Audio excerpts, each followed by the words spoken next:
Hi, Orange Team, parents and guardians. We just wanted to reach out to you and talk to you a little bit about how to support your 7th grader this year. Middle school is a big transition for kids. They have a lot more teachers, a lot more coursework, and it becomes a little bit more difficult for families to support at home. So I just wanted to walk you through something that our team does to kind of help families stay organized and in the know. On all of our core team classes, so that's anyone that they have for Orange Team, math, science, social studies, or language arts, we have a weekly schedule at the top of all of our pages. And in it, you should find links to assignments.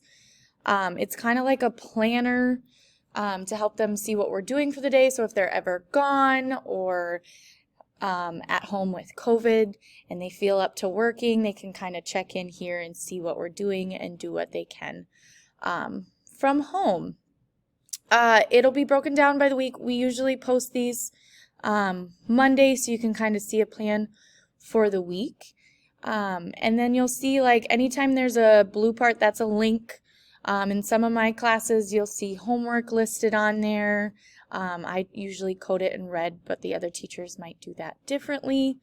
But you'll be able to click right on the link, and it should take you to the assignment so you can see due dates, any resources that go with it, and if a submission has been made.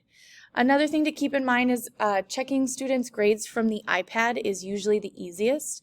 If you go through the web version, so in a web browser like Safari or Chrome, and ask them to show you their grades, it'll be really easy to check if they've submitted something. A little paper icon shows up next to it, and that's a really helpful way to see if they've submitted something. Just doing that from the student's view on their iPad is usually pretty helpful.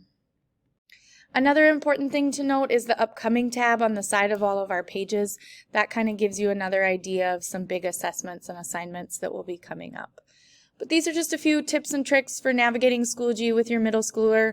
If you ever have any questions, feel free to reach out to us. We are here to help. Thanks a lot. We appreciate the support at home.